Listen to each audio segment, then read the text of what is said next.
Chapter 43. Kyle's POV.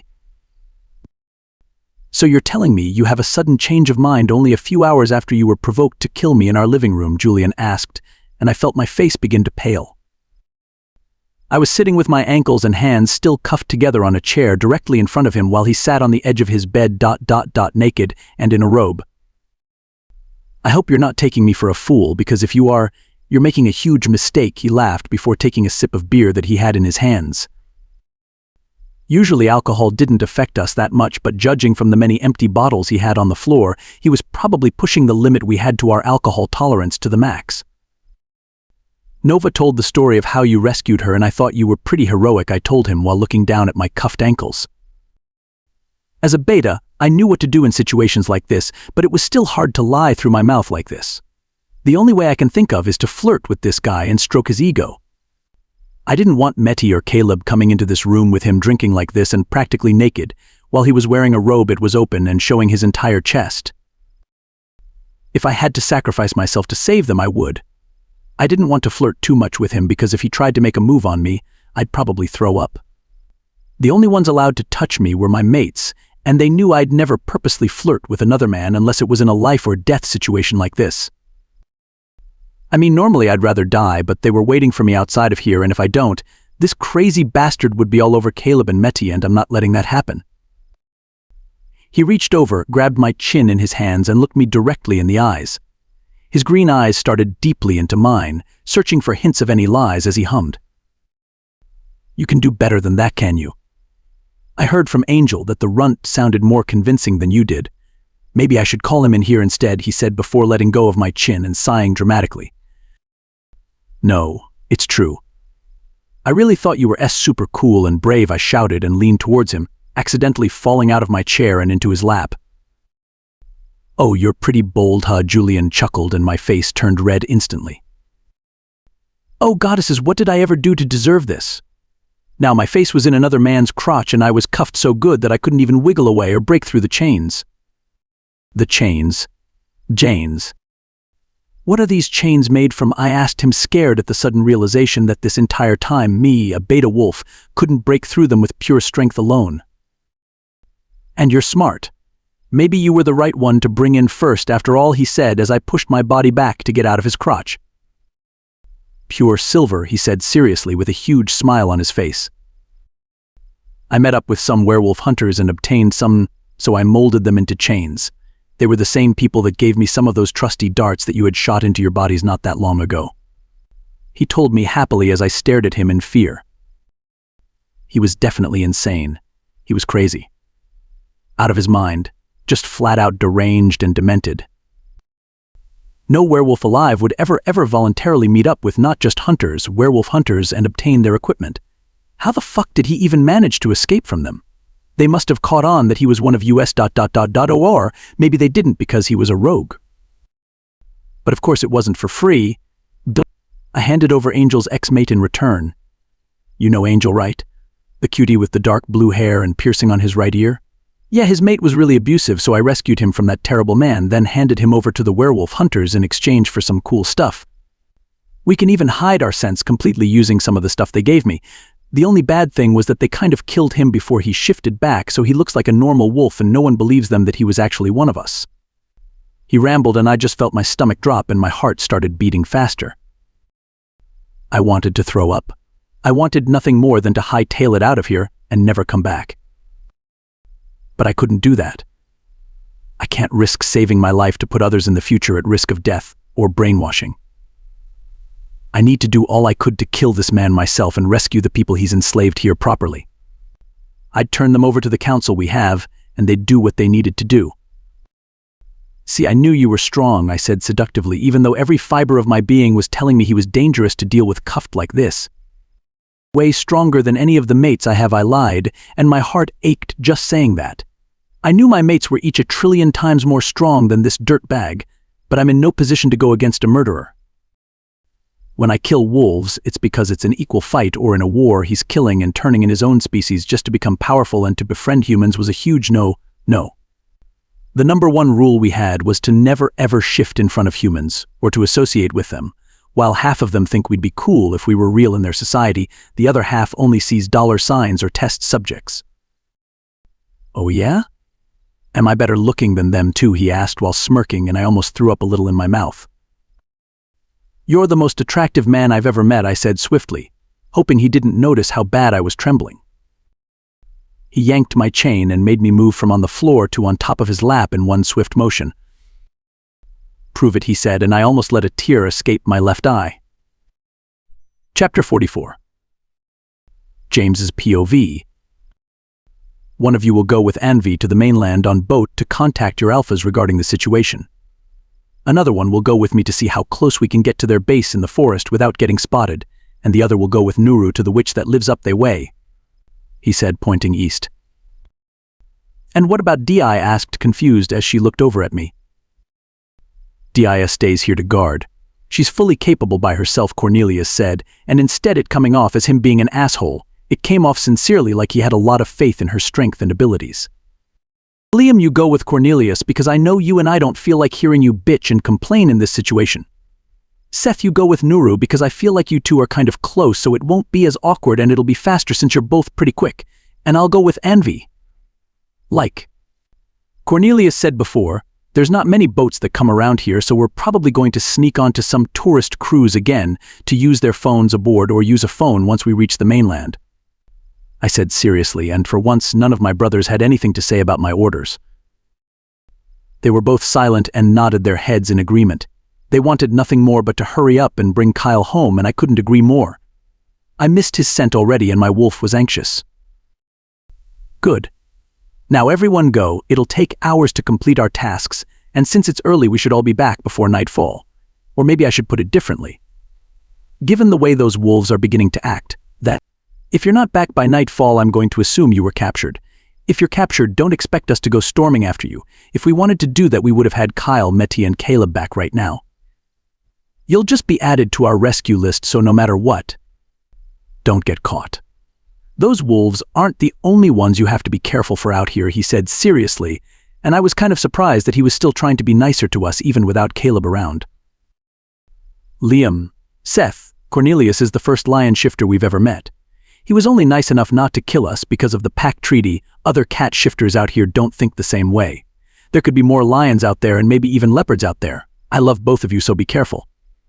I told them honestly, and they both finally smiled at me. It was like that petty fight we had right before this incident never happened. I hugged each of my brothers, then we all took off with our partners, leaving 𝐷𝐼 behind. I was skeptical about leaving her behind on her own, so I thought the quicker we went and came back the better. I shifted first, followed by 𝐿𝐕, then we were off. Every time I saw one of their lionesses, it always amazed me. They were huge up close and just breathtaking to look at. We'll get Kyle back soon, my wolf reassured me, and I started to run harder. I missed him like crazy. That's what I always hated about love in the past. The more you loved and cared about someone, the harder it was when they were away from you or gone. I craved his touch still and just wanted to be around him. His laugh, his goofy smile, even his touch. No matter what, I was going to do my best to get him back to us safely and to rescue the others while I was at it. Whoever was the leader behind this had balls to fuck with me like this. And if they even think about laying a hand on Kyle, I'd kill them. Shit, I get so angry just thinking about how they're treating him. I have to hurry and finish this mission so we can get to him faster. Kyle's POV. Prove it, I asked, concerned, as he placed me on his lap roughly. Prove it, he said again, daringly, and I gulped in response. I leaned in and I could practically feel the heat radiating off of him. I didn't want to kiss him. I couldn't kiss him. Tell me about yourself, I blurted out as I tilted my head and lightly caressed his cheeks in my hands. His eyes were heterochromia, his right being green while his left was brown. They were interesting since I've never seen any like this before, but calming at the same time. Suddenly interested in me? What's gotten into you? He chuckled, and I nodded silently. If listening to him talk would stop him from kissing me, then whatever it takes. Well, I was born a rogue. I didn't get kicked out from a pack like most of the people here because I didn't have a pack to begin with, he said, and I just silently listened. There were so many questions I had already, but I didn't want to interrupt him. Packs don't typically like outsiders, so at a young age I had to learn everything myself. I didn't have any parents to follow either, I was just born and left in a forest. But it wasn't all bad. Once I got older, I met an elder in the woods where I was born. He told me all the basics and rules wolves had, and from him I learned that there were beings classified as rogues, and it made me have an idea. As a rogue myself, I thought I could find as many as I could and rescue them before they started going feral and crazy, and make a pack of my own out of them to protect them, he said, and I was starting to feel really bad. He had a good idea, just the way he went about doing it was kind of wrong. But then again, he didn't have anyone in his life to explain the wrongs and right way of doing things like this. You can't just rescue a rogue, there's protocols and lots of paperwork that needs to be done. It was like how some humans rescue stray animals. While yes, saving it is good, sometimes you don't know where it came from and the health problems it may or may not have. So then they'd take it to a vet and do all the steps to get proper adoption paperwork, well, most of the time. But sometimes with rogues of our kind, there's always someone looking for them after they've been banished, kicked out of their homes, etc. And what about your past mate? I asked him as I continued to look into his eyes. They weren't hazy as some rogues' eyes typically are, so he was rare. Oh, they rejected me. Their wolf was female, which was hostile towards my wolf since the very beginning when I met them, but when they shifted they were male. It was really troublesome trying to hold a conversation with them while they kept trying to kill me. So after our little fight during our first meeting, I was rejected. I wasn't really heartbroken or felt any pain though, so that must have meant I had a better mate out there, he said before chuckling lightly. I couldn't tell if he was serious or not. Rejection hurt, and it hurt bad. Maybe laughing it off helped hide the pain, but after a while of being rejected without replacing your mate, you begin to break down more and slowly begin to go crazy and want to die. But he seemed sane. Or that was what he was showing, so that we didn't see any weakness. Which was probably why his packmates wanted to force us to be mates with him. Without a mate, they'd lose Julian, who was their boss or alpha, regardless of how twisted he is. If they lose their alpha, they'd go back to being just a bunch of rogues and probably go crazy without his presence. I've noticed you haven't rescued any feral rogues or rogues without any baggage like you. Why did you just capture the ones that have suffered trauma? I asked him seriously, wanting him to confirm my suspicions with his own mouth. But all he did was close his eyes and smile at me. You know why, don't you? Because it's easier to control them. Is that what you want me to say? They've been hurt badly in the past, and I'm trying to help them turn that pain into something more. Can't you all just be appreciative of what I'm doing to the wolves you discard as trash and weak? He said before pushing me off of his lap angrily. I laughed after I hit the floor and glared up at him. He has a god complex, and he was insane, and to think I almost felt bad for him. Why didn't you contact the council to get help for them and yourself? You know it's illegal to just start a pack yourself, don't you? Or did that old man not teach you everything? I asked him angrily, and he rolled his eyes at me. These people needed real help, not the help of a guy who doesn't know what he's doing. The council would just take them away and force them into packs that don't want them. And me? They'd execute me because they've probably never had to deal with someone that was born a rogue like I was. He said before getting up and walking towards his closet. I just sat there silently watching him as he started to get dressed, slightly scared that he might try something with me out of anger. Once he was finished, I flinched as he walked over to me. Come on, I'll show you something you've probably never seen. You high-rank pack members are loved by your packs. You've never seen the pain a lot of us go through, he explained before bending down and yanking my chain, forcing me to my feet. As a beta, I was trained to be strong, but the fact that he effortlessly could yank me up meant that he was training since he was younger, just as I was. He opened the door roughly and led me out of the room, and I just followed behind him. Chapter 45. Seth's POV. You want me to go with you? No. I have a lot of work here, the lady witch that Cornelius sent us to find said in a thick accent before turning around. Even with our speed, it took me and Nuru a few hours to get here, and Cornelius was very stern about us getting back before nightfall. But Cornelius told us to come to you. He didn't say why he needed you, so the only choice we have is to bring you back with us, I told her while Nuru looked around the lady's house in awe. The witch was only about 5, but her long black hair was braided, like Nuru's and the other girls. The only difference is that her hair was just barely hovering over the floor since it was so long. She gave off the vibe of someone older, but surprisingly looked way younger than I expected her to. Her eyes were also dark brown while her skin was surprisingly pale for someone that lived out in this climate. I said, I have a lot of work here. I go if you two help, she said angrily, and if was going to get her to come with us, I'd do anything. It meant getting one step closer to rescuing Kyle after all. Here. Try this, was all she said before handing me a tiny vial that contained some sparkly orange substance. You're not trying to kill me, are you? I have a kidnapped mate to rescue, which will kind of be hard to do if I were dead, I told her as I held the vial up to the light. It was really sparkly, like it had glitter in it or something. Just drink, she sighed out, and I gulped before just taking it all down like a shot. Nuru watched me worriedly, and surprisingly it didn't taste terrible or kill me instantly like I assumed. It was actually quite fruity. She then walked over to me and grabbed me roughly by my face and looked at me all over while she squinted. Is something supposed to happen? I asked, starting to get worried, but then her frown turned into a smile. It worked.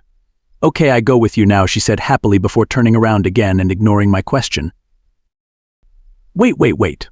What exactly worked? I asked her, causing her to turn back and face me happily. You know, tell? Here, look, she said before handing Nuru a vial before drinking one for herself. Nuru drank hers right after and was just confused as me. But that's when it hit me. She made a substance similar to the one that Kyle's kidnappers do to mask their scent. Now, we didn't really smell like anything at all. I'm genius, right? Anyways, my name is Veda. I'm Cornelius's acquaintance through his father. Let us go. Night will come soon, and I don't like shift when it's night, she said swiftly before leading us outside of her home. Her accent was much different than Cornelius's, but I was glad we could communicate. I feel like his pride is starting to pick up on some of our words, and I was starting to pick up some of theirs, so I'd be able to talk to Nuru soon. Even if she didn't know what I was saying, the entire way here, after we shifted out of our beast forms, I ranted to her about how I felt towards Kyle and the situation we were in. It seemed like she understood my feelings more than my words because she patted me on the back a lot and gave me reassuring smiles. Once we were outside, we all shifted before placing our clothes in our mouths. And man, was I not expecting Vada to look like that. She was super tiny compared to us at only 2.5 feet, and she wasn't a wolf or lioness. She was a caracal, aka an African Persian lynx. She had long legs in her beast form despite having a small face. Her coat looked really soft too, and it was sandy with a slight reddish tan with a few markings here and there. She had long tufted ears, which helped me realize she was a caracal, and long canine teeth. The second she shifted, she darted off towards the way we came, and we were quickly after her. She must have not been kidding about wanting to get back before dark, but that didn't matter to me. I was glad we got this done smoothly so I could hurry up and save my mate. Chapter 46. James's POV. What do we do now? I sighed out, irritated, as me and Anvi crouched in a nearby bush. We were tasked to getting back to the mainland to contact both my alphas and update them on my mate's situation. The only problem is that we had to sneak on board to get here in the first place. Meaning we had to figure out a way to sneak on board again. We didn't have tickets or any money again, so sneaking aboard the way we did before was the only option I could think of. The boat looked ready to take off, but this boat was way different than the cruise ship we boarded previously. That's a lot of unnecessary security, my wolf Ramis commented, and I couldn't agree more.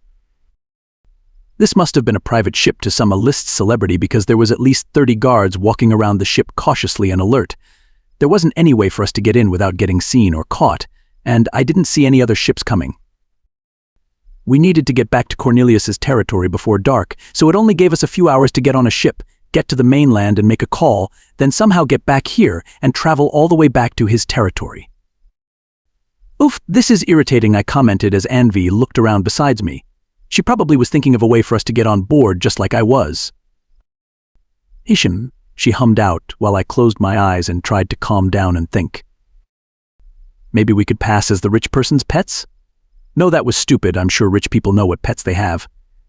Maybe if we acted calm and tame, they'd see us from the boat and want us as souvenirs? No, that was dumb too. I'm starting to think like Liam.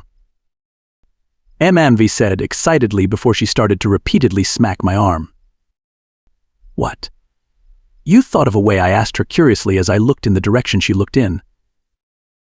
There was no way in hell this was a coincidence, but the French photographer from the cruise ship that loved Anvi so much was about to board the boat.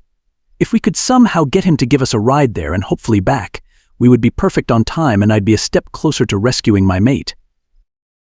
Do you think he'll remember us though? I asked 𝐊𝐿𝐵 seriously as we watched him talk to some of the guards loudly. If he forgot about us, then our plan would be useless, and it would leave us with less time to sneak aboard the boat. I wasn't sure if she understood me, but she huffed and smirked before standing up from the spot we were hiding. She grabbed me by my arm, then walked over to him confidently with a huge smirk on her face. "Wait, 𝐊𝐵," I whispered to her as the guards noticed us and held on to their weapons noticeably. "What is it? Why are you all on guard, huh?" the French man said, confused before he noticed us. The second he laid his eyes upon us, his eyes glowed up, indicating that he still remembered us, and I was glad. "Ah, my muse, my inspiration, my angel. Thanks to you, my art show was a success. Put your guns away, you damn trigger-happy morons. This is my goddess you're in the presence of," he said happily before his tone switched towards his guards. "What brings me the pleasure of seeing you before I leave this beautiful island?" he asked happily, and instead of responding, 𝐊𝐵 just smiled at him. He cocked his head to the side curiously when we stayed silent, then 𝐊𝐵 elbowed me in the stomach harshly. "Oh, right. My apologies. She doesn't speak English and is a native to this island. Would you mind taking both of us to and from the mainland? I know it's a lot to ask since we don't have any form of payment, but it's kind of an emergency and you're the only ship here." I pleaded, hoping that he would say yes. "No form of payment, you say? Nonsense. I'd love to take you both and help you out. Thanks to 𝐊𝐵, I was praised highly at my art show. I can't come back with you, however, but I'll lend you my ship and tell the guards to just bring you back here before returning to the dock. I wouldn't mind taking some more beautiful photos of you both either," he said happily, and I smiled. "Let them board the ship. Go on, move it. You see, these beautiful people are in the middle of an emergency," he said before clapping his hands and leading us onto his ship. It was like fate that he happened to be here at the right time. I thanked the moon and sun goddesses as we both boarded, and 𝐊𝐵 smirked at me knowingly. During the ship ride, he took pictures of us for references for his next show or whatever. I didn't really care since he was helping me out a lot, but I didn't really see what he saw in me personally.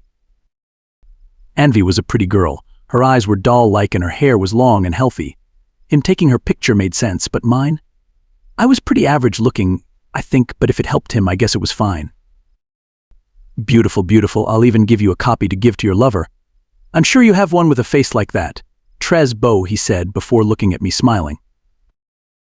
I smiled, flattered, and nodded. I wouldn't mind giving a professional picture of me to Kyle for him to hold on to and put in his room or his office. I looked around his ship for a phone, but I couldn't find anything, and he explained to me that all his stuff was already shipped away before him, so I'd have to wait until I reached the mainland, like Cornelius wanted. An hour into the ship ride, we finally reached the shore, and I was able to use one of the phones near the marina to call them, and they weren't happy about the situation. "What the fuck do you mean my beta got kidnapped?" Alpha Trevor yelled into the phone, causing me to move it away from my ear. "You must be joking," I heard our other Alpha 𝐻𝐿𝐵 say in the background in disbelief. "We'll call some connections and have some help come in by plane or jet, whatever it takes to get Kyle back here safely," Alpha Trevor said, and I could tell he was angry. I mean, I was too, but he was childhood friends with Kyle, so he was like his brother in a way. "Thank you, Alpha," I told him, and 𝐊𝐵 tilted her head confused as I spoke. After getting off the phone with them, we walked back to the ship without the mysterious Frenchman and headed back to the island with some of his guards. I was thankful for him and his help, but he was gone once I was off the phone, giving me no time to thank him for the ride. Which was weird since he seemed to like us so much, I would think he'd want to say goodbye to us. But whatever, we were doing good on time and we were going to make it back before sundown. I just hoped my brothers didn't run into any trouble during their errands, and I prayed that Kyle and the others were safe. Chapter 47. Liam's POV. And don't even think of trying something stupid. Our only objective is to see how close we can get to them without being seen or alerting them. We need to get back before nightfall, so this shouldn't take all fucking day," Cornelius said annoyingly. I wasn't planning on doing anything stupid. I might have thought of some things, but I still wasn't planning on actually doing any of them. "Then what are we waiting for? Shouldn't we be heading towards the forest already?" I asked him, confused as to why we were just standing in front of his main house. Why are you so fucking impatient? I'm thinking of a plan. Just shift and follow me. Remember, no funny business. Just my luck I get stuck with the impulsive one, he grumbled before shifting. I followed his lead and shifted quickly. The faster we got this over with, the closer we were to saving everyone. I had a bad feeling in my gut that came every time I thought of Kyle. I hope it wasn't a bad omen and that he was safe, but I won't know until I go save him and see for myself. If they hurt him or even placed one finger on him, I'd kill them all myself.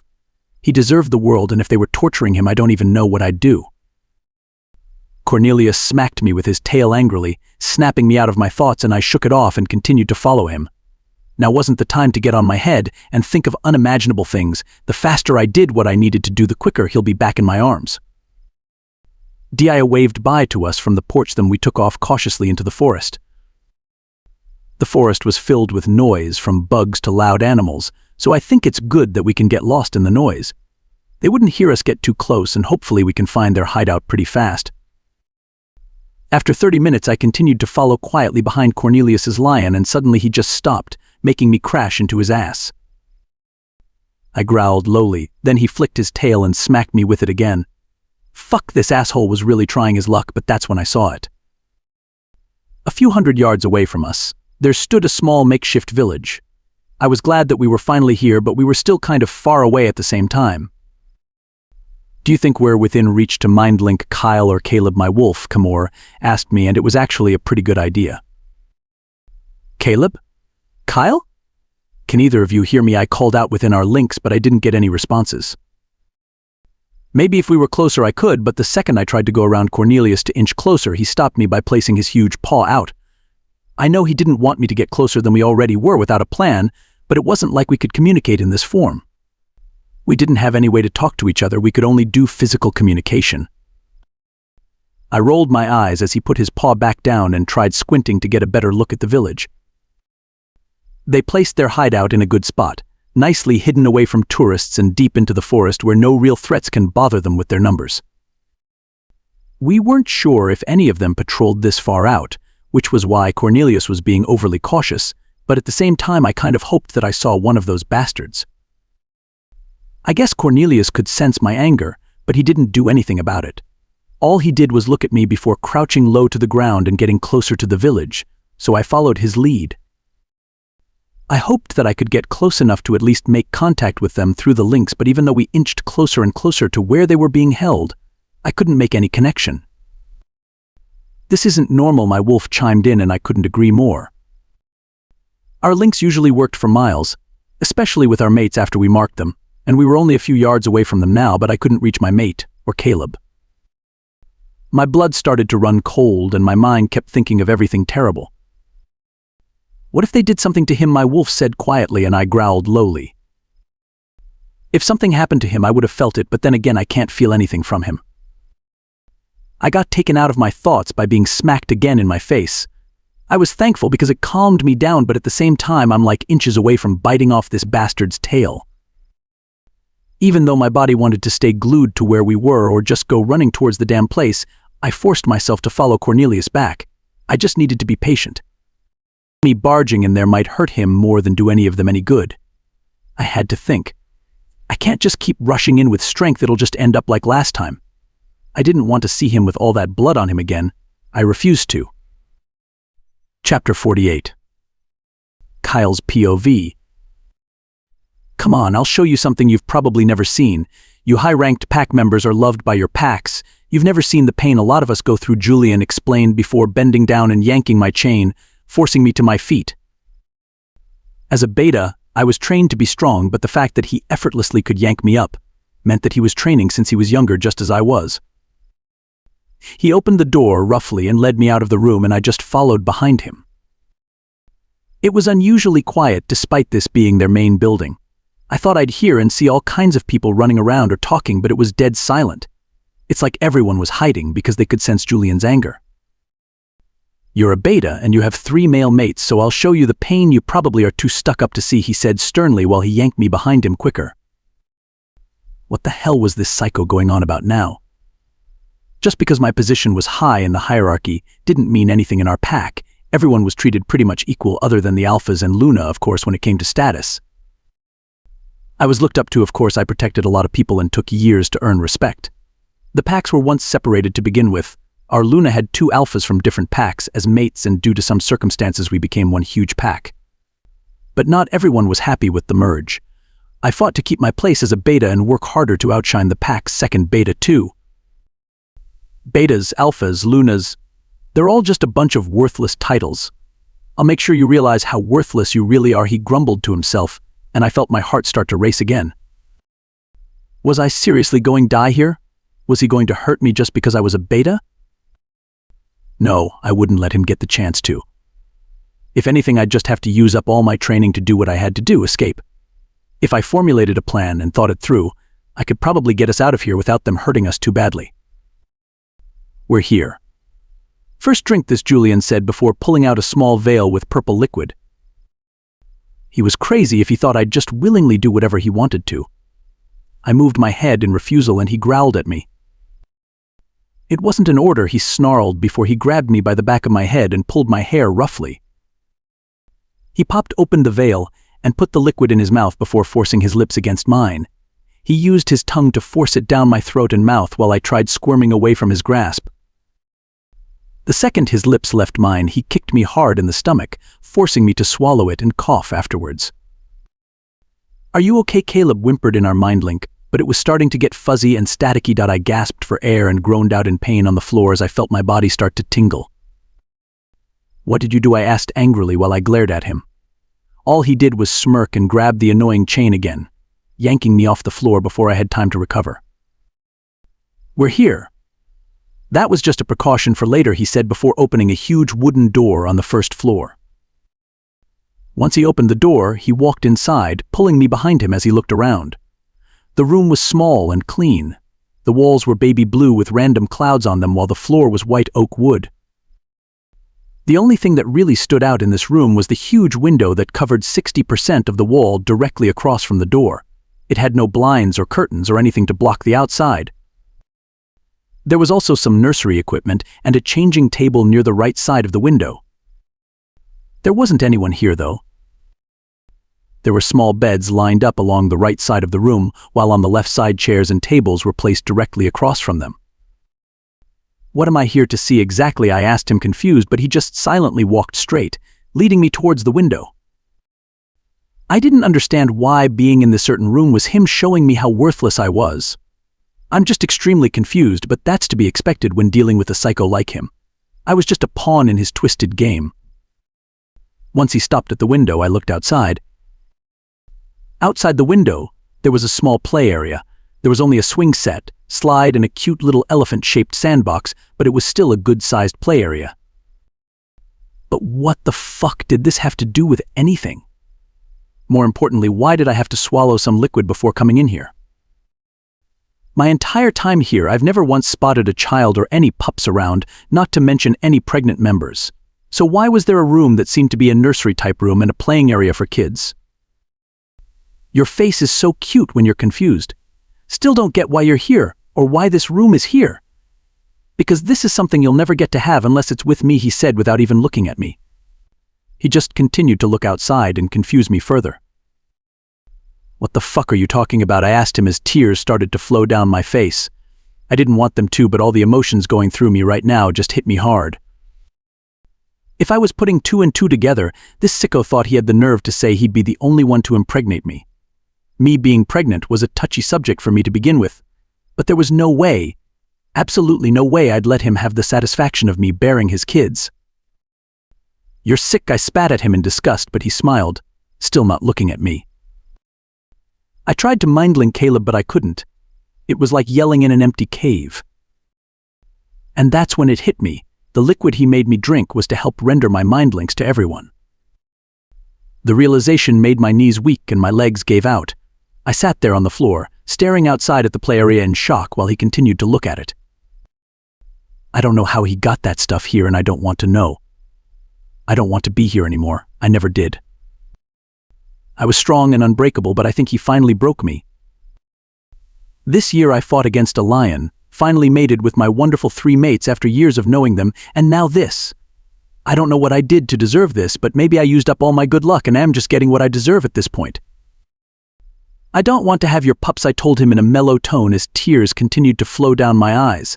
I was too big and muscular to be crying like this. Well, who am I kidding? Anyone in this situation would be crying like this. "I know, but you will. You'll learn that it's a privilege," he said before turning on his heels and dropping the chain. I was cuffed everywhere, still, so him dropping it didn't motivate me to even try to hop out of here at full speed. I couldn't walk, let alone run, and I didn't know the side effects of that strange liquid. Plus I was broken. He didn't say anything else to me and just left me alone in this room while he locked the door. I continued to look out the window, imagining small children playing, but that just made my tears keep coming. If anyone was going to get me pregnant, it was going to be my mates, not some rogue.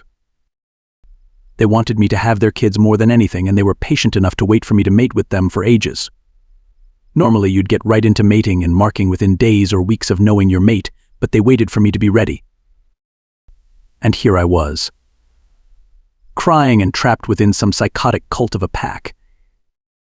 I couldn't even save myself, Caleb, or even Meti. Maybe this is what he really meant by showing me that I was worthless as a beta. Chapter 49. Caleb's POV.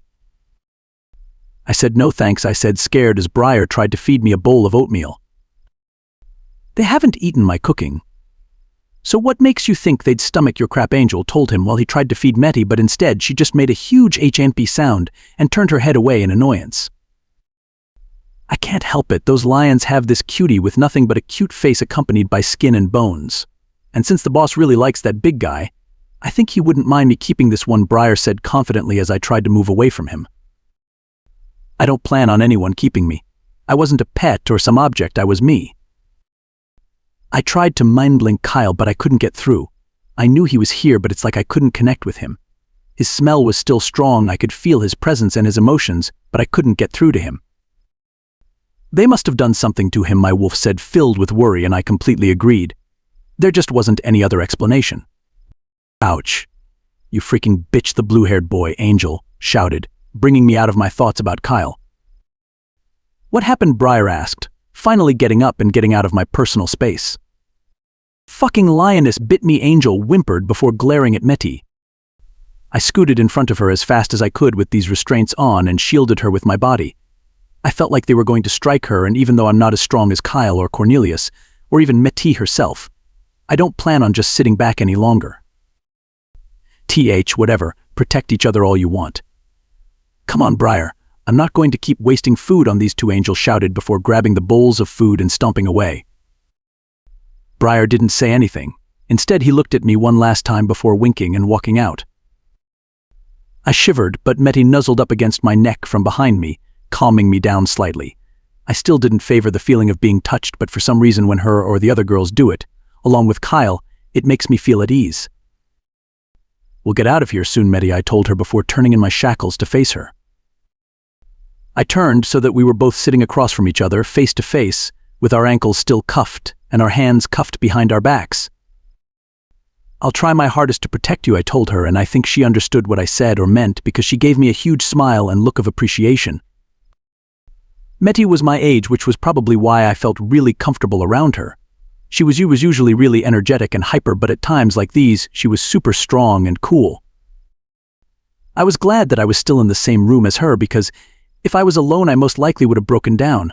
I liked her a lot, but at the same time, in the back of my mind, I always find myself thinking about what me and Cornelius spoke about. He said he's never had sex with any of his Pride members. They just sleep in the same bed together. And he said he wouldn't abandon them for me as I am with him right now. I can't tell if that means in the future he'd be willing to or not, but even if he did, would I still be okay with that? He's known them for years, and he's known me for about a month or so. He's hunted with them for ages, and I don't even know how to hunt by myself, and I wouldn't want to either. All the members of this pack seem to paint them as villains and want to rescue us from them, but I just don't understand anything right now. Cornelius was my mate, and even though I don't think we know each other well enough, his name is the name I'd call out for help. Deep down, I wanted him to hurry up and come save me and take me away from all of this. I'm sure he's not even worried about me outside of here. He just feels obligated to come save me if he did. If it was just me taken and not Meti, would he even care? Of course he would. He's been trying to change for you, and I'm sure you're both his top priorities right now. You got to keep your head out of the negatives or assholes like that Briar meathead will take advantage of you. My wolf said, and he was right. I can't keep thinking negative about myself or the situation with my mate. If he didn't want me, he would have let me reject him when we were at my pack. He wouldn't have brought us here if he didn't like me in some shape or form. 𝐊𝐤𝐧𝐬 said, when a huge smile on her face. Her smile was so contagious, I ended up smiling at her too. What's up, Meti? I asked her curiously as I saw her move around. Break, she said happily, and I could practically see her bouncing with glee. I kept my smile on my face but tilted my head in confusion. But that's when I saw it. She broke through her cuffs and ended up hurting her wrists in the process. Oh yeah, werecats aren't affected by the same things we are, my wolf said, and I mentally smacked my head. She then started to work on getting her ankles uncuffed carefully as I moved to face the door as a lookout.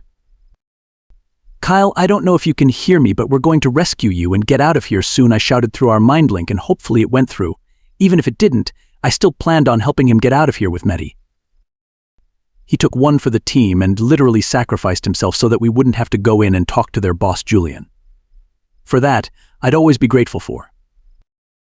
While Meti got to work, I continued to watch the door as I formulated some type of plan. Chapter 50. Kyle's POV.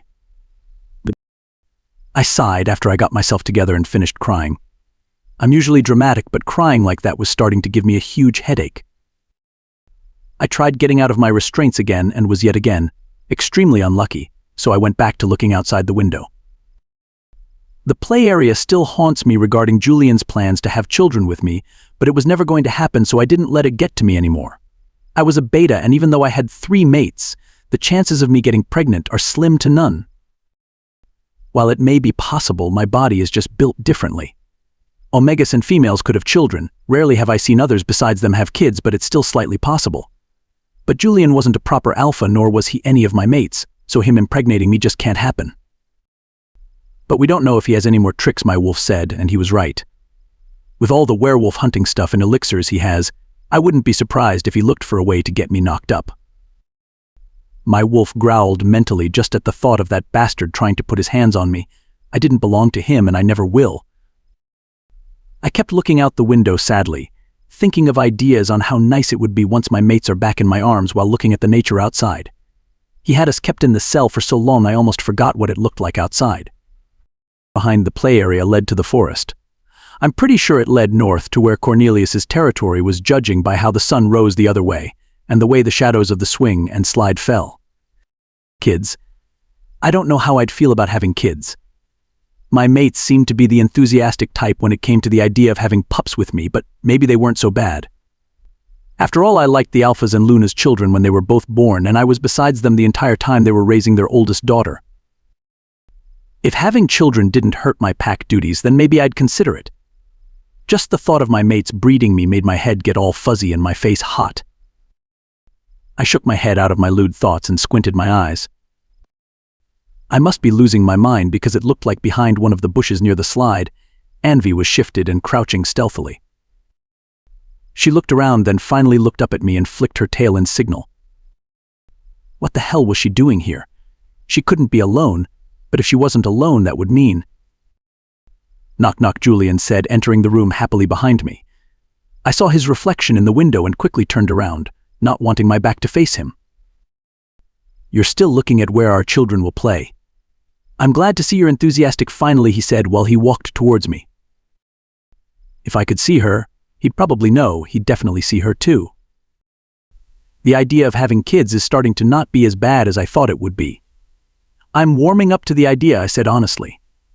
I didn't mean with him, of course. I'd rather see my fists punching his face or him in a body bag than him on top of me. He walked over to me and I wiggled my way off of the floor with my restraint still on. Can you finally take these off? I asked him softly as I hoped away from the window to distract him from looking out of it. I had no idea what the others were planning, but I can't let her get caught now. Julian's mood were always changing, so you never knew what he'd do. Sure, it's not like you can escape or anything anyways.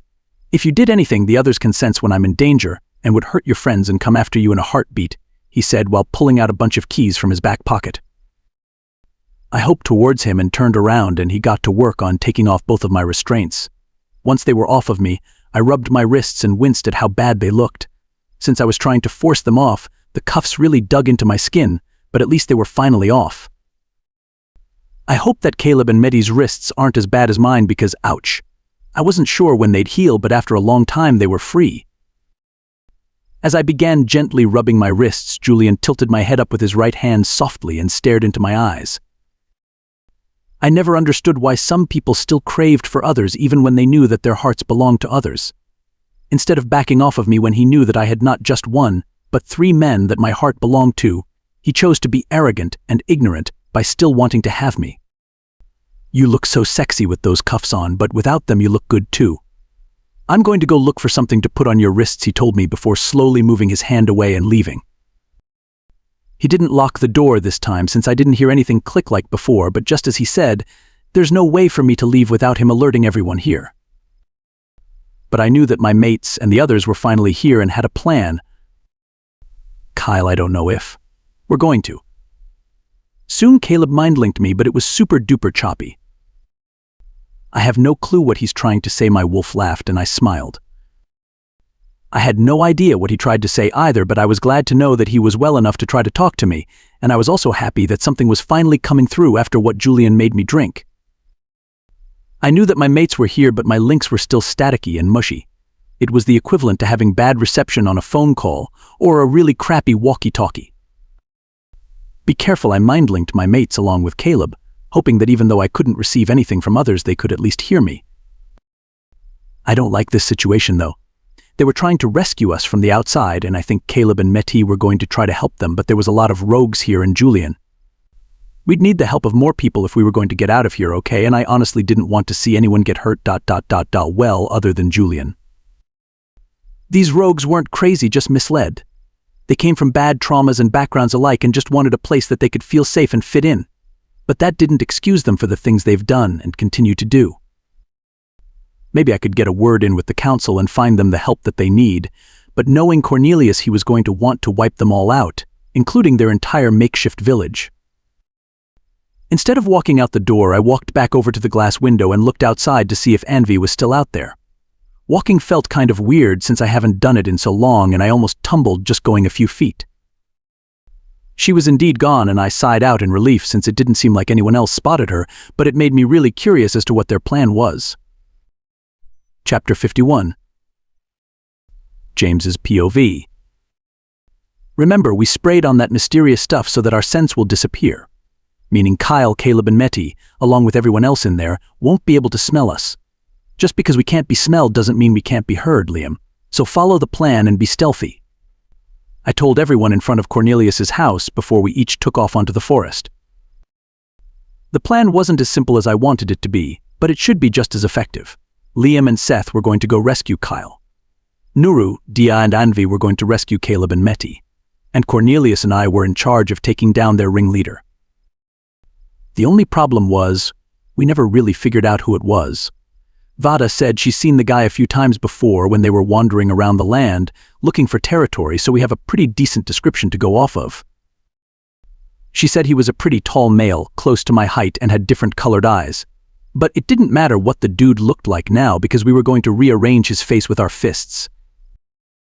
I tried to calm myself down and think rationally, but my wolf was my internal cheerleader and keeps rooting for me to tear the guy's face off. Think about what he's put Kyle through, my wolf said, causing me to growl just thinking about it. Kyle was and meant everything to me. He was my world and my son. If anything happened to him because I took too long to get there again, I wouldn't know how to control myself. I'd probably go on a rampage and just see red. I'm finally coming to terms with what happened between Kyle and Cornelius not being my fault, but at the same time, it's one thing after another happening. It really feels like I'm being put through a test to see if I'm worthy enough for Kyle and to see if I can protect him, which I'm clearly not since he's been kidnapped. It only took a few minutes to get within reach of seeing the pack's makeshift village, and I was driven to get this over and done with already. I can't wait another day without him in my arms, I just couldn't. Cornelius was matching my speed, so we continued to charge towards the biggest building. A few minutes later, all teams were separated and lurking around outside the building. Cornelius and I were crouching in some bushes, probably both thinking of ways to get inside without being spotted. I saw a door on the side of the building where only one person came out of and thought going that way might be easier. The boy had blue hair and was relatively short, so if he spotted us, I'm pretty sure we could take him in a fight. I nudged Cornelius with my arm and he followed after me but continued to stay on guard. I was right by the building and could sense Kyle, but I couldn't mind link him. They probably gave him something strange that's interfering with our links, my wolf said, and I thought the same thing. Just like the potion that made us scentless, they probably gave him something to halt communication. Caleb, can you hear me? I asked him through the link we still shared. If I couldn't get through to Kyle, hopefully I could at least get through to Caleb. Yeah, I can hear you, Caleb responded, and I sighed with relief as me and Cornelius inches closer and closer to the door where the boy was near. Stay wherever you are, we're all here to rescue you guys. Is Kyle with you? I asked hopefully, but the silence after I asked the question only worried me. Their leader, Julian, took him away from us a few days ago, he responded, and I felt the anger starting to build up in me, but I calmed myself down. My brothers were going to bring him back safe and sound. I needed to focus so that I could do my part and take Julian down. Okay, thank you, just stay put, I told him seriously. We didn't need them causing any attention or problems while we were trying to rescue them. Caleb sounds better than I thought he would, I whispered to Cornelius, but he just stayed silent for once. He was probably missing Caleb and Meti just as much as I missed Kyle. Then I guess he got impatient at the thought of Caleb, because once we were close enough to the boy, he just grabbed him from behind and put him in a choke hold. Do anything rash and I'll snap your neck right here. Take us to where your fucking boss is, Cornelius said, and the boy instantly began to tremble despite glaring at us. The boy nodded reluctantly, then led us inside with Cornelius still holding a firm grip on him. I looked around to make sure we weren't spotted, but the inside hallways seemed to be empty and clear of people. After a few minutes of walking, the blue-haired boy pointed to a door, and without any thought, Cornelius threw him to the side and used his foot to kick the door down. But behind the door, Julian wasn't alone. My brothers were there, growling at him from one side of the room while he stood there grinning with his hands wrapped around Kyle on the opposite side of the room. It threw me off because he clearly did something to Kyle, because I couldn't smell or sense I was even near my own mate. Well, look who else decided to join the party, that son of a bitch said, and I felt my fists start to tremble in anger. Today was going to be his last day alive. Chapter 52. Meti's POV. I did my best and finally freed me and Caleb from our restraints. I tried to grab his hand and lead him out of here, but he shook his head and told me something that I couldn't fully understand. They're coming for us, so we have to stay put.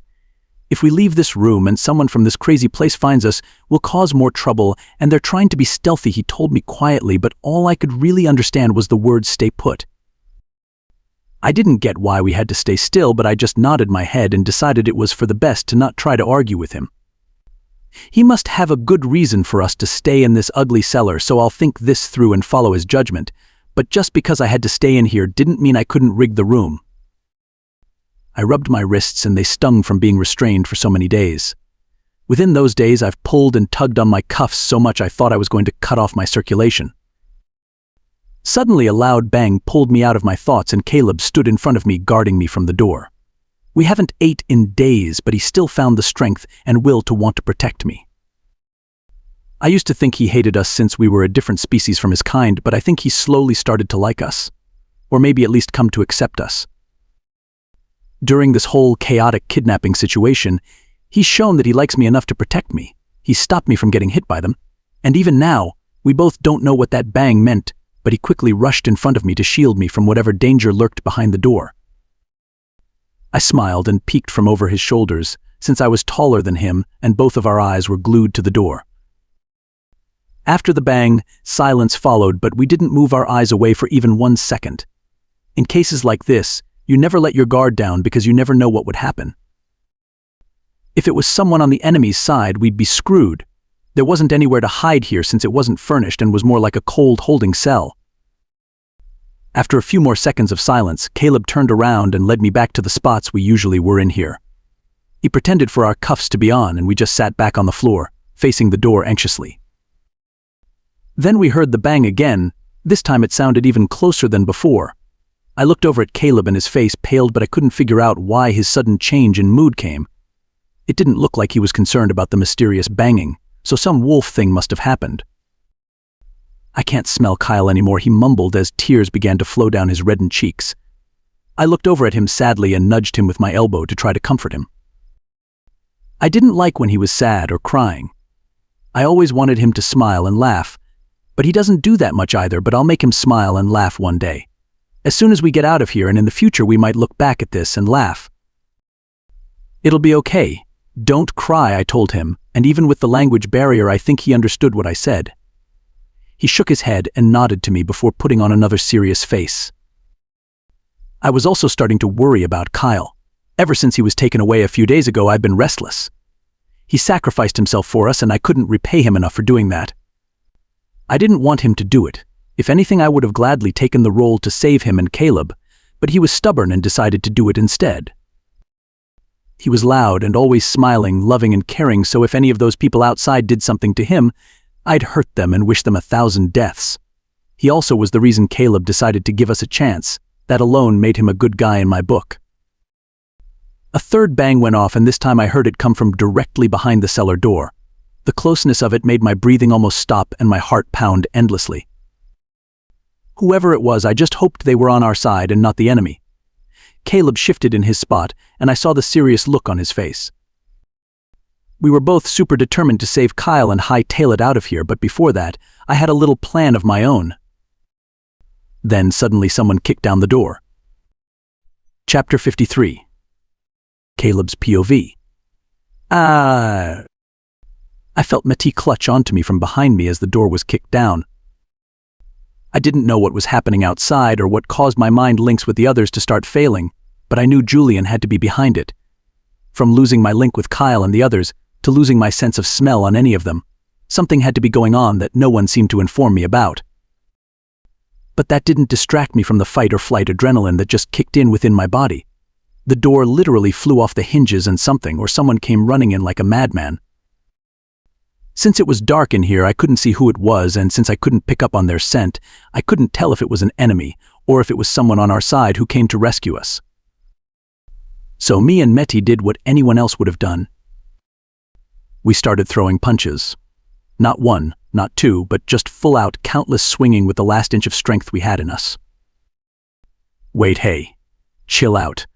Stop swinging," Briar shouted, but once I figured out it was that perverted gorilla of a man, I swung even harder and even kicked him in the knee. I said to stop swinging. He shouted angrily before gripping my wrist, causing us both to halt our attack on him. It was 2 against 1, so usually that would have given us the advantage over him, but since we were weak right now, and he was huge, we didn't even stand too much of a chance against him if he fought with us seriously. "We're under attack right now. The boss sent out a mind-linked alert, so I'm tasked with moving you 2 assholes. Judging by how you broke free from your restraints but still chose to stay here, it just shows that you're loyal to our boss, so I won't hurt either of you. Not that I'd want to hurt you, cutie," Briar said before winking at me, and I almost puked in my mouth. It wasn't that he was ugly, it was that he was barbaric and just overall an idiot. Like hell I'd be loyal to Julian after all this shit he's done to us.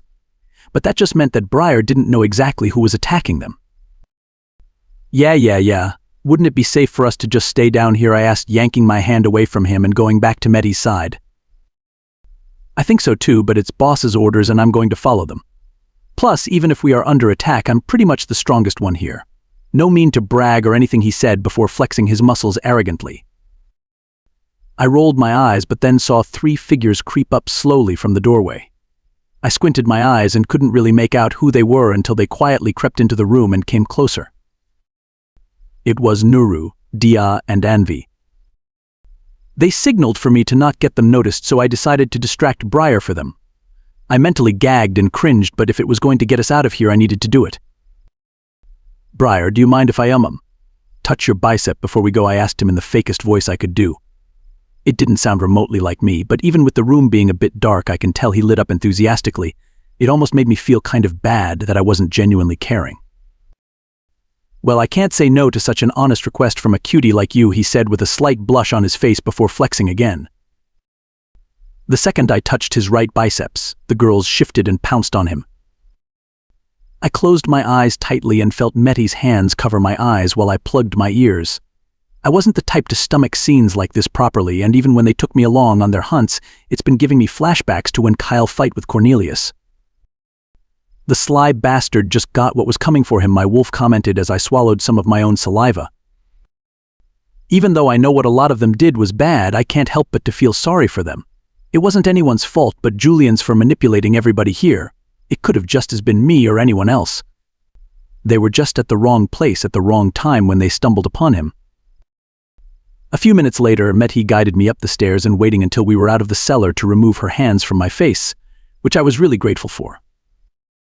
I couldn't tell if they killed him or if they just really beat the crap out of him, but I didn't want to find out either. I squinted and let my eyes adjust to the light before looking over at Nuru, Dia, and Anvi. They were covered in blood as I expected and were crying at the sight of us. I must have looked really bad by the looks in their eyes, but I also saw relief on their faces. They ran up and hugged us both tightly in a group hug, taking my breath away at how strong they were. They had us locked in, almost as if they were scared to let go of us, fearing that something would happen.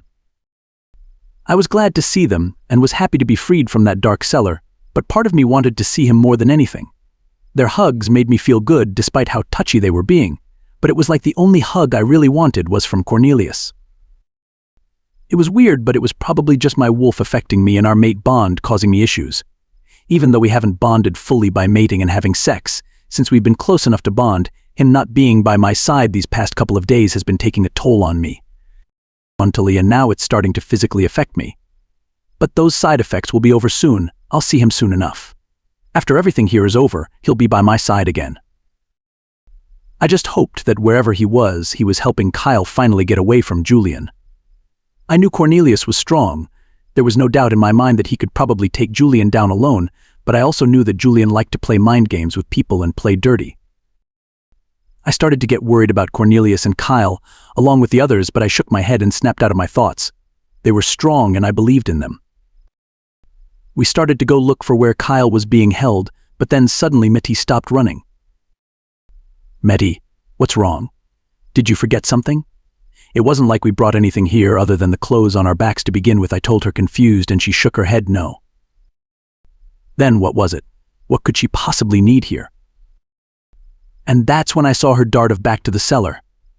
We waited for her to return, and as soon as she did, I face-palmed. She held up a lighter that smelled strongly of briar, meaning she took it out of her pocket, with a huge grin on her face. I'm assuming she wants to burn this place down, which I strongly disagreed with. "Mettie, no, that's bad for the environment, and arson never solved anything," I scolded her before sighing. I think she understood what I said because she pouted and crossed her arms before Nuru picked her up bridal style. Before I could question what was happening, Anvi picked me up too, and they all started running in search of Kyle again. I blushed, but I just assumed they're carrying us because they thought we couldn't keep up with their speed, given our current states. I didn't say anything since they moved faster when they held us, but it was still embarrassing. I was relieved to be off of my feet, though. My entire body was hurting and I felt a little bit dizzy. To be honest, I think the adrenaline is the only thing keeping my eyes open. I felt like I could black out any minute. My adrenaline high was fading, and it was fading fast, though. All the pain my body felt was returning. My stomach ached, my bones felt heavy, and even with my eyes open and alert, I felt tired.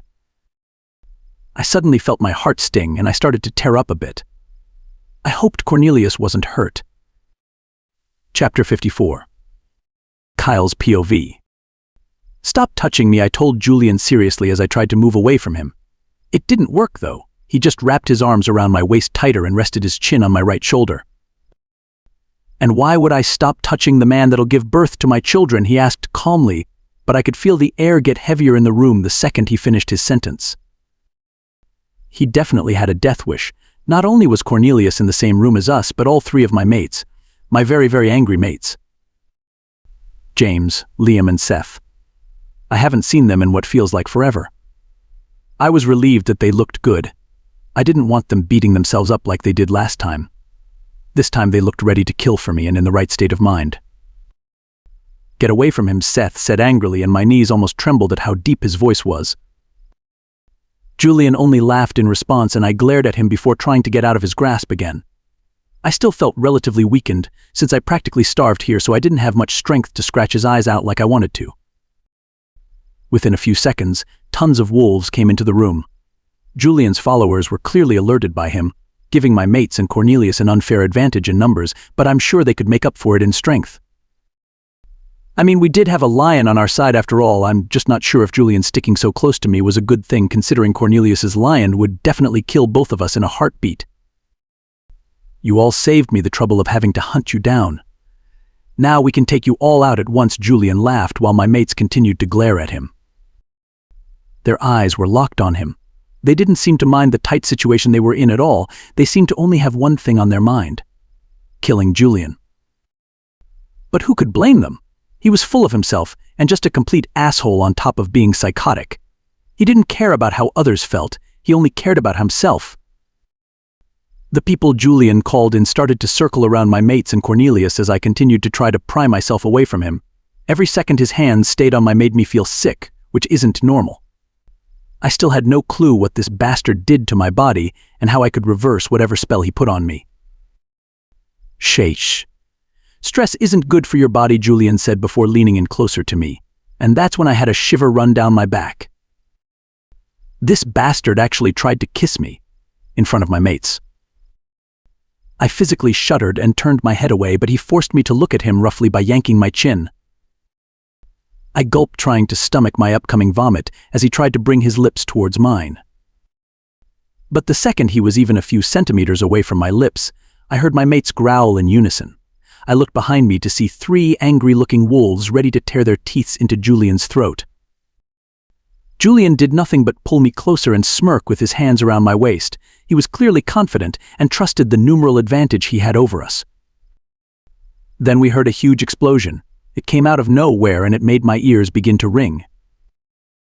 "What the fuck's going on?" I heard Julian shout and grip me harder. I couldn't see anyone anymore, the room filled with dust or some type of smoke, which made me anxious not being able to see my mates or what was going on.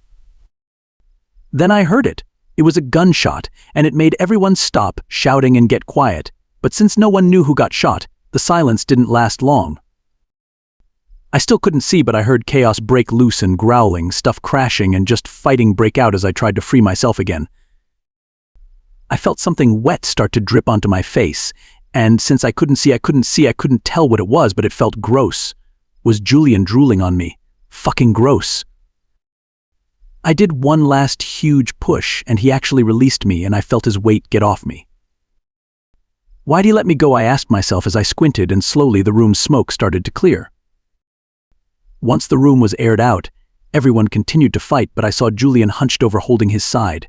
He was bleeding, a lot, and it made me realize that his sweat was what dripped on me. His face was sweating a lot, and his face was twisted in pain. But who the hell shot him? I looked around and spotted Meti and the girls, along with Caleb in the doorway, and Caleb held onto a handgun even though he was shaking. Meanwhile, my mates and Cornelius were handling Julian's lackeys. So much was happening, but my head was spinning and I felt like I was going to pass out. But I couldn't. Not right now after everyone's hard work. I limped over to where Caleb was, and the girls grabbed me quickly and formed a wall around me and Caleb, shielding us from all the chaos. "Are you okay?" Caleb asked me before dropping the gun he had in his hands and hugging me. I didn't have the energy to talk anymore, but I rested my chin on top of his head as I spaced out. My nightmare was finally starting to end. I looked over to where Julian was, but his body was gone. My eyes widened as I looked around the room, searching for his body, but I couldn't find it. It was as if he just disappeared. Chapter 55. Kyle's POV. I don't remember when I passed out, but when I came to, I heard a lot of ruckus. It was still loud and chaotic. I couldn't make out anyone's screams, but I winced after opening my eyes at how badly my head hurt. I was sore and my body felt like absolute shit. I don't think I've ever starved myself to this point before in my life. I felt like trash and everywhere just hurt. My ears were ringing from the loud explosions going off in the distance, and my throat felt dry as hell. I blinked a few times before looking around me. I was laying down with my back against the floor at what seemed like the front of Julian's main hideout house. There were tons of people cuffed and being escorted into vans by wolves I've never seen before. Their scents were a little familiar, but I didn't have the energy to think about where I remembered it from. Parts of the house was covered in smoke, I'm guessing from the explosions I heard earlier, and it looked like it was on the verge of collapsing any second now. Off to the side I saw Caleb, Cornelius, and his pride. Caleb and Metty looked way better than when I last saw them, so I'm glad they made it out safely. Cornelius looked angry, but that wasn't anything new. He had a firm grip on both Metty and Caleb that I could see from here. He didn't look like he wanted to let either of them go anytime soon. I tried to sit up, but my body wouldn't listen to me. I grunted and tried again, but to no avail. My body felt weird and I could never figure out what Julian made me ingest. Julian. Where was he anyways? I remember him getting shot by Caleb, sweating on me and groaning in pain, then poof. His body disappeared in thin air before chaos rang out. My head began to throb in pain, and that was probably my sign to stop trying to remember everything. Stop trying to move around, Kyle, I heard my alpha say, and I sighed. Of course Trevor would be here to see me looking like shit. I look like utter trash and I didn't do much to solve this situation. It escalated, and as a beta, I should have solved it before he got involved. This whole Julian situation should have been solved by me before it got to the point it did. Caleb, a member of our pack, could have gotten hurt because of me. Even Metty could have gotten badly injured thanks to my mistake. Hey, cut it out. I was going to praise you, but instead you look like you're beating yourself up, Trevor said before laughing. No one on our side got badly injured but you, right? That shows me you did your job as a beta and you're pretty cool, man. You shouldered everything again. You know you can always call me for help, right? He said before sitting down on the floor beside me. I looked up at him and the smile on his face was enough to bring me to tears. Dude, stop crying before your mates try to beat me up for making you cry, he said before ruffling my hair. I looked around again, searching for any signs of my mate, and before I started to panic, I looked over at Trevor, who just shrugged in response. They're okay. They're probably in one of the ambulances sleeping. They took on a lot of guys with that lion by themselves. Luckily we made it here on time to help them out. But don't worry, they'll wake up soon. Just like you did. I'm taking you boys back home. Trevor said before Alpha Skylar came over with a clipboard in his hands. Everything's finished. We're leaving everything else up to the council. Our pack members are ready to depart on our long journey back home. You did a good job protecting those two, Kyle Skylar told me before giving me a cheesy thumbs up. I frowned confused before they looked over at each other sadly. Caleb decided to stay here with Cornelius. From what they do from here on out, it's up to them. I guess this incident brought them closer together, or he's made his mind up. I told him he's always welcome to visit, but I'm going to officially release him from our pack bonds. Trevor told me seriously before patting me gently on the shoulder. I finally got the energy and strength to sit up, and I winced, regretting getting up immediately. It felt like there was a huge hole in my side, but that was probably just my injured ribs aching. We were waiting for you to wake up so you can tell him goodbye before we leave. We can't stay here too long with the pack missing both of us, Skylar said, with his pointer finger motioning to him and Trevor. It was true. The pack back home is extremely vulnerable without them and the warriors they brought here. Okay was all I could get out before they nodded to each other and left me where I was on the floor. So much has happened in such a little amount of time. I just couldn't believe I wouldn't be seeing Caleb, the Pride, or Cornelius anymore. Like, sure, we can visit again, but that wouldn't be any time soon and I'd miss them. So you decided to stay, I mind-linked Caleb once he freed himself from Cornelius's grasp and came over to me. I thought about everything you said, and I just wanted to say thank you. I don't know if I'm making the right choice or not. I'm not going to lie, but I hope this will help me get my happy ending, Caleb told me before hugging me carefully. It's not my fault you just got blood on your clothes. I mind-linked him again, this time making him laugh instead of look at me sadly. I'll miss you, Kyle. You're the best beta in the world, he told me before smiling at me. Ooh, you guys are going to make my ego even bigger after today if all this praise keeps coming. I'll see you again in the future. Make sure you take care of yourself, pup, I told him before I felt my eyelids start to get heavy again. I will, he mind-linked me before embracing me in one more warm hug as my eyes drifted back to sleep. Chapter 56. Kyle's POV. I groaned as I opened my eyes. I still hurt everywhere, but the pain was way more bearable than before, and this time I actually had the energy to sit myself up. When did I get back home, I asked myself out loud as I looked around the room. Everything was exactly how it was before we left, and it smelt strongly of my mates here, so I was definitely back home and not dreaming. Was I really asleep that long? How long was I knocked out for? It couldn't have been more than a few hours, but it must have taken me days to get back here. You're finally awake. Did you have a good sleep, sunshine? I heard Liam say before walking into the room and crawling into bed with me. He wrapped his arms around my waist and I slowly brought my hands up to his face and caressed his cheeks. It's been so long since I touched him or any of my mates, and just having him close to me made my eyes water. I blinked away my tears and he slowly brought his face closer to mine and kissed me. It wasn't rushed or rough, it was just enough passion to show me how much he missed me. I unconsciously moaned at his touch, and he embraced me even tighter. We'll continue when you're feeling better and healthier. Don't try to stir me up too much. I've been holding back ever since we got you back home, Liam said, after he stopped kissing me and tilted my head back. One of our pack nurses has been coming to check on you every day, James said from the doorway, causing me to look over at him. Behind him was Seth, who smiled once he made eye contact with me, and I smiled at him happily. It felt like I had a huge nightmare that was finally over. We were all safe and back home. I was out of that terrible excuse of a pack, and I felt better already. You've been in and out of consciousness for a few days now. We were all worried about you, but it looks like you're recovering pretty fast, Seth said, walking over to my bed and sitting down beside me. But what about you guys? Are you all okay? You're fully healed from fighting, I asked, and they all smiled. We're all okay. Don't worry about us. Just worry about getting better, James said honestly, and I nodded. I've never gotten like this before. Out of all the different packs and rogues we've fought in the past, none of them were as mentally and physically exhausting as this one was. I don't even know how long I'll be out of commission for. My body still felt unusually sluggish and was still aching. I'm thankful that we have some of the most amazing pack nurses out there, but even they couldn't do miracles. Is it bad that I want to hurry up and get back to work? I sighed, and they all laughed. Working distracts me and it helps me clear my head, but in this condition I knew that Alpha Trevor wouldn't let me do anything. It was just best to rest up and try to get better as soon as possible. I felt my eyes start to get heavy again, but I was fighting to keep them open. I finally got to see my mates and talk to them again. I don't want to go back to sleep. And what if I didn't wake up for days again? There's so much I want to ask them and talk to them about.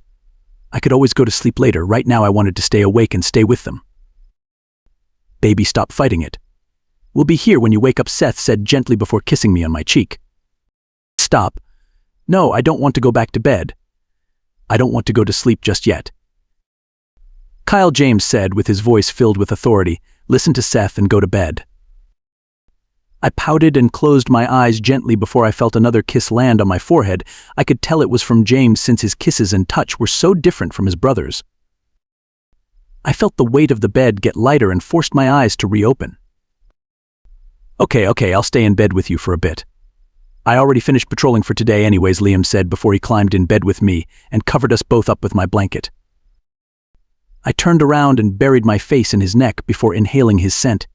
His scent always put me at ease, and before I knew it, I found myself dozing back off to sleep. Chapter 57. Seth's POV. Honey, no matter how many times you ask me, the answer never changes. Yes, Kyle is getting better. You'll just have to wait until he fully heals, Nurse Lilac said, causing me to sigh obnoxiously. She was one of our elders and the oldest nurses we had here. She was a loud older lady who was very nice and honest. She stood at only 5 feet tall, but that didn't stop her from hurting anyone that hurt her or her family. Make sure he eats something when he wakes up. Nothing heavy, something light. And don't even think about letting him leave this room. And I mean it. You boys better not let him out of this house. His heat should be coming soon based on his charts, and he's in condition to be leaving any time soon anyways, she said before packing up her stuff. I'm serious. No leaving this room, she said sternly before finally leaving. I let out a loud sigh before walking over to Kyle. He was sleeping, but he's made it very clear that he didn't want to be left alone. No matter what, one of us was to stay home with him at all times.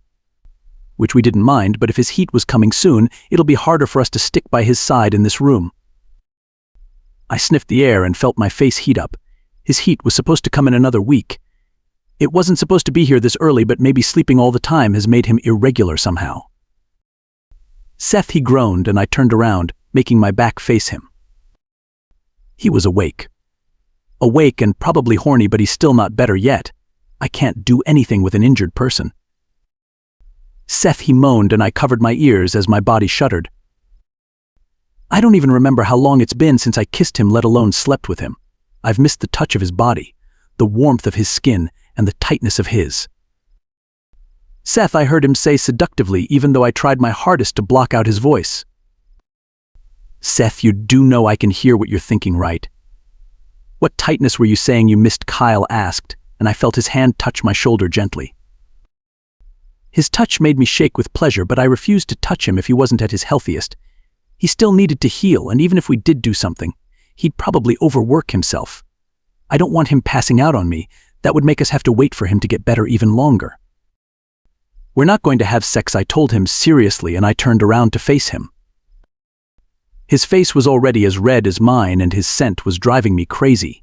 I didn't have to look down to know that we were both already hard and ready to burst. At least kiss me before you leave, he mumbled, and I nodded. I was going to have to lock him in here and leave the room while I was still sane. If my brothers were here, it would be even harder to keep us all away from this room. Just a kiss, I reminded him, and he nodded eagerly before jumping on me, causing me to fall back with him on top of me. He leaned in quickly, kissing me happily, while sneakily grinding against me. I loved kissing him probably even more than breathing. The way his lips felt soft but wet, the way I could get lost in kissing him for hours. I just loved everything about him. I felt his tongue against mine, and it made me pull him closer to me and grip his hair. He moaned into our kiss and closed his eyes, fully submerged in pleasure as I continued to kiss him back. His kiss started off soft but gradually started to get hungrier and hungrier. I groaned as I felt his lips move away from mine. He started planting kisses on my cheek, my nose, and even my forehead. Kyle, I warned, and he rolled his eyes. Just a kiss, he said, trying to mock my voice before he straddled me. He was on top of me while I was laying down with my back against the cold tile floor. I knew this would be bad if he really wanted to pounce on me because despite our difference in strength, he was still stronger than all of us. He was tall and his muscles bulged without him even trying to flex. It was something that I loved to see when he was under me panting. Is what you say, but you're rejecting me now, he said, reading my mind again. I laughed and gripped his ass, causing him to let out a yelp and glare at me. It's because I want to wait until you feel better. I'd rather go for hours than go for a few minutes. If you want my cock, why don't you get better sooner, I said, teasing him, and his face got even redder. Who is teaching you to talk like this, Kyle said before getting off of me. I shrugged and he hugged me one last time before kicking me out of the room he was resting in. I heard the door lock and I sighed. If he was going to be smelling like that and thinking the thoughts he was, it was going to be a very long night. Chapter 58. James's POV. Don't you just love hunting? Yami asked me as she picked up a huge boar with her bare hands. I guess so, I said while I looked around. Hunting season was coming up soon, and sometimes humans ventured deeper into these woods, close to our territory, so we had to be careful. Usually the pack's patrollers caught onto them before they got deep enough, but there are times where people sneak in unnoticed. Look, no humans are here. Ever since you got back, you've been super paranoid, she complained before she started to walk back. I picked up my kills of the day, a beaver and a small elk calve, and headed back with her. I have been paranoid ever since we came back. Kyle's been getting better slowly and I've been restless. He doesn't know, but we never figured out what substance Julian made him take, which is why his body is taking a long time to recover. Physically, he's been eating more and drinking better, but he's been falling asleep and passing out without any warning still. And I'm still upset that Julian is alive somewhere. The council took him and a lot of his pack members away, but they wouldn't tell us what they'd do to him. He could be rotting in a cell somewhere, calmly living life in rehab, or he could have escaped them. I can't rest easy until I know for sure there's absolutely no chance of him coming in contact with us again. See, you're frowning again. Lighten up, yeah? I'll give you some of my personal ice cream when we get back, she whispered the last part, causing me to finally smile. There's the smile we're all used to. Kyle will be sad if he knew you were stressing like this in secret. You can't smile in front of him, then burden all your worries alone, she told me, and I knew she was speaking from her own past experience. 𝐊𝐤𝐬 was one of the handful female hunters we had. She was one of the best ones, too. She was tall, muscular, and had a sleeve tattoo going down her right arm. She always wore her hair in a braid, and her wolf was the same size as Liam's. She was strong, reliable, and all of us hunters thought of her as our sister. Her mate was one of our pack's cooks, a lean and small man named Charlie who loved to cook anything she brought back. They were perfect for each other. She'd hunt it, and he would clean and cook it.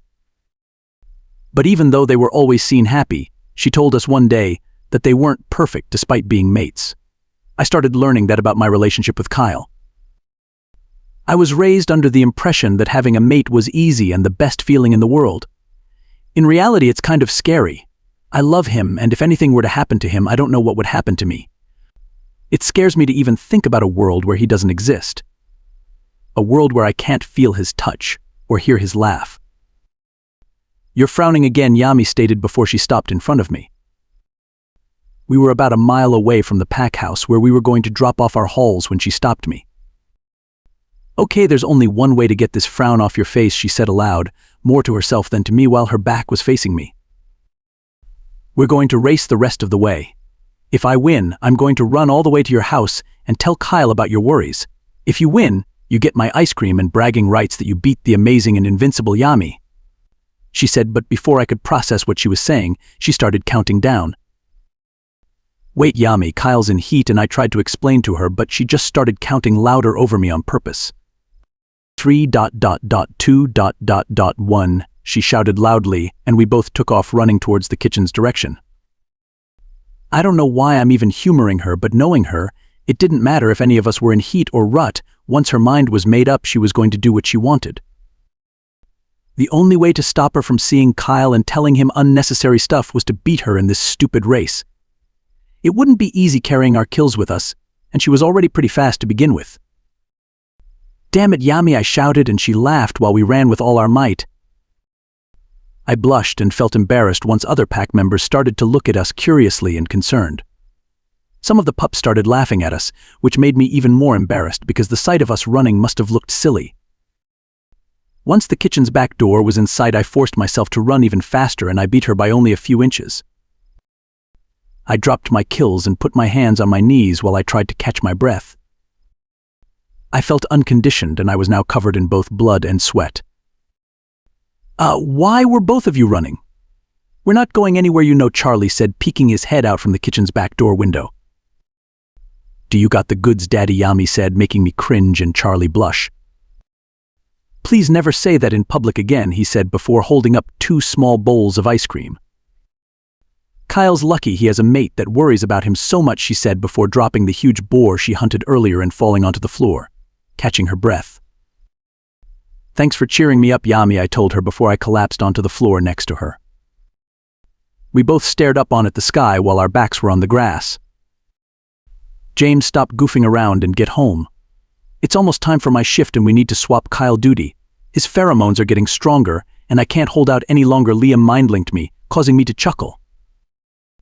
I sat up quickly and got up off the floor, dusting myself off quickly before I helped 𝐊𝐤𝐬𝐬 up. Here.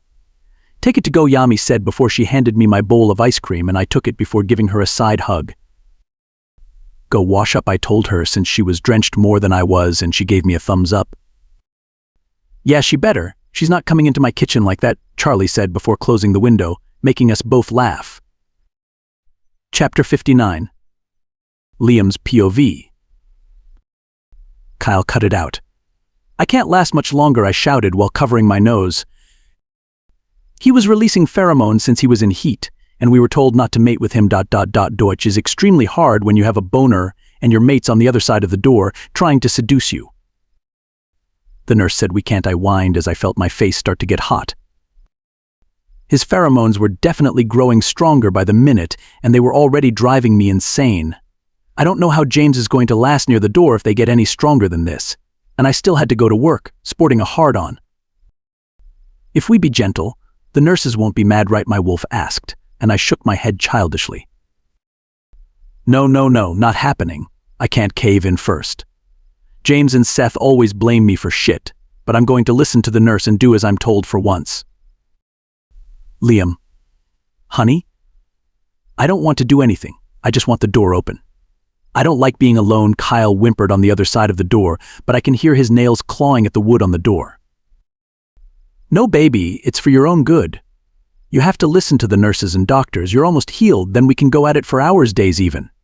Just sit it out and calm down. Remember when you didn't want to mate with us? What did you used to do while you were hauled up in here without us? I asked him while panting. I sat down and rested my head against the cold door on the floor as I began to breathe slower. I can feel my arousal growing, and it's taking a lot of strength and self-control to not let my wolf take over. If I did, he'd certainly pounce on Kyle after ripping the door off himself. I'd take care of it alone, but it never felt like enough, so I'd try my hardest to sleep it off. But it's different now. You're right here, Kyle said, and I can feel how frustrated he was since we could share emotions. Baby, you're making this harder for the both of us, I told him honestly. My crotch felt like it was on fire, and it seemed like James was taking forever to get over here on purpose. I sighed out loud and punched myself in the face as hard as I could to try to snap out of it and keep my sanity. I could picture him on the other side of that door clearly in my mind. His face red, his plump lips just waiting for me to crash mine against them. The sweat dripping down his body, his very, very, very sexy body. Fuck the things that boy could make me do. I haven't had sex with him in months, but it felt like it's been decades. Just smelling his pheromones makes me remember the first time I took him. I mean, how could I forget? I literally marked his right ass cheek. If I could bend him over right now, I would probably admire my mark on his ass as I took him from behind. The only one stopping you is you, my wolf growled, and I ignored him. By doing this, I'm maturing. Kyle he deserves a mate that can do what's best for him.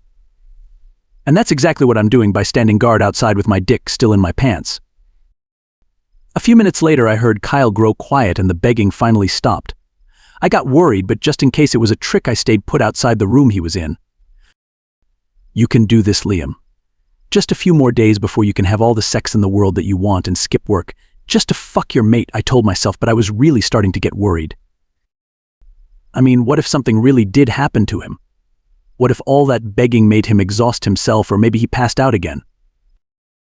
What are you doing, you pervert? James asked me as I began to reach for the doorknob. He immediately got in between me and the door before smacking my head harshly. It's not what it looks like. Kyle was whining and now the room's silent, so I think something happened to him. I tried to defend myself, but James just shook his head at me. Man, how can I believe you when you're raging such a hard boner in front of a sick person's room? Get out of here and go to work, he said, shooing me off, and I glared at him. Wow. No thanks for doing great, Liam, or I knew you were the better-looking brother this entire time, Liam. I think you did a great job, perv, Seth told me, and I jumped. I forgot to put up my block, so everyone probably heard that. I'm clearly the better-looking brother, especially compared to a pervert, James pitched in, and just by hearing their annoying voices, I calmed down. I ignored them and quickly headed out the house. Working would distract me and keep my mind off trying to sleep with Kyle. Just to be clear, I'm the better-looking brother. I told both of them as I walked deeper into the woods that surrounded our house, but once I was a few yards away, I stopped and looked back at our home. Soon, Kyle will be better, and maybe in a few years, once he's ready, we can have some pups of our own running around here. We had lots of land to ourselves thanks to Kyle's rank, so no one would really bother us. Pups. I wouldn't mind being a father. I never really have. I've always wanted kids of my own since I was younger, and having Kyle carry those kids would make me even more ecstatic. But that was a talk we'd have later in the future once he was back to being healthy. Chapter 60, the finale. Kyle's POV. 10 years later. Isn't it about time we go wake up your daddy? I asked Sylvia after stretching. She giggled and nodded in agreement before taking off down the hallway eagerly. Sylvia was my 7-year-old daughter. She shared the same dark green eyes as her father, but instead of being blonde like him, she had my curly brown hair. Her father was James, and she was my firstborn. I was scared during my pregnancy since I've never heard of a beta giving birth, but with a lot of reassurance from our pack doctors and support from my mates, I was able to successfully deliver her without any problems. After learning that I had to problem getting pregnant, a few months after giving birth to Sylvia, I had another child. Jax, I shouted, irritated, when he stormed into the living room with his father. Both Jax and his idiot of a father Liam bursted through the front door in their wolf forms completely covered in mud. Jax was younger than Sylvia, but he already knew how to shift, while she hasn't been able to yet. But ever since he could shift, his idiot of a father takes him everywhere in the woods, and even to work. Jax didn't have my curly hair like his sisters did, but he did have the same shade of brown as me. His eyes were green like his dad's, and he even had the cutest dimples in the world. He was only 6 years old, but he was starting to branch out and become more independent from us. Bathroom. Now, both of you. And hurry up. Now I have to mop again, I sighed out while Liam and Jax attempted to give me puppy eyes. I kicked Liam's ass gently, and that made him and Jax scurry off to the bathroom we had downstairs, still tracking muddy paw prints everywhere. Don't worry about it. Me and Sue will help you, Seth told me before placing a soft kiss on my forehead. You'll help me, Susie, I asked her, looking down at the tight grip she had on the mop in her hand. Susie was my last child. After her, I didn't feel like having any more. While it was cool to be able to give birth, it wasn't really a cakewalk for me. Susie had her dad's dirty blonde hair with my cute curls, but she had hazel eyes. She was 5, but was able to shift like Jax, even though she's only shifted twice. I think she's still scared that she can shift, or she's scared she'll get stuck in her wolf form, but either way she hasn't shifted much. I also think she knows it makes Sylvia sad to see, so she doesn't do it much. Jax and Susie's wolves look really similar. They resemble my wolf despite looking more like their dads in human form. Unlike their father's tan wolves, they share my brown coat. And I'm not sure if it's because they have beta blood in them, but their wolves are bigger than the other pups their ages, and I'm sure Sylvia's will be too. With a very serious look on her face, Susie nodded, and it made me smile. She was just so cute. All of them were. They each resembled their fathers more than me, but I didn't care. If anything, it made them ever cuter. It was like her had little mini versions of themselves always attached to them. Can someone explain to me how mud ended up everywhere? James asked sleepily, entering the living room with Sylvia on top of his shoulders, laughing as she drummed on his head. Ask your favorite brother, Seth said, shaking his head in disappointment as he began to mop up the mud, with Susie mopping beside him silently. I think it's cool that him and little Jax run around all morning. The sooner Jax learns endurance training, the better, James said, and I shook my head. Who knows, he may be the pack's future beta like his dad, James said before walking over to me and kissing my cheek. I blushed, and that caused Sylvia to cringe. You're going to give each other germs. Yuck, she said before covering both of her eyes dramatically. And we'll give you those germs too, James said before taking her off of his shoulders. UW, Sylvia yelled, running away from her dad, who kept trying to chase her. We're still mopping. If you fall, it's on you, Seth said while he sighed in unison with Susie. Why are you guys playing tag without us? Liam chimed in after entering the room with Jax next to him. The next thing I knew, everyone was chasing each other, and the floor never did end up getting cleaned. Instead, it ended up even dirtier than it was before. There was footprints everywhere, and it looked like the entire living room had a tornado pass through it. There was giggling and laughter coming from everyone, and somehow Sylvia laughed so hard she ended up shifting. Soon there was a little tan fluffy wolf pup standing on the middle of our living room table. I originally thought she'd share my fur color like her siblings, but instead she shared her dad's tan color. And man, was I right about her being big for her age. She whined loudly and wagged her tail, happy that she finally shifted, and we all knew what we had to do. Soon everyone, even Susie, shifted, and we all ran outside. The sun was starting to go down, but we didn't care. We all played and rolled around with our kids in our wolf forms like time stopped and we were the only wolves here on Earth. I loved it here. There might never be a peaceful day here, but that's what made our home home. Our family was big and strong. We all loved and cared for each other. And we all loved teaching our kids about our pack's history and our pack jobs. I couldn't have asked for a better family. The end.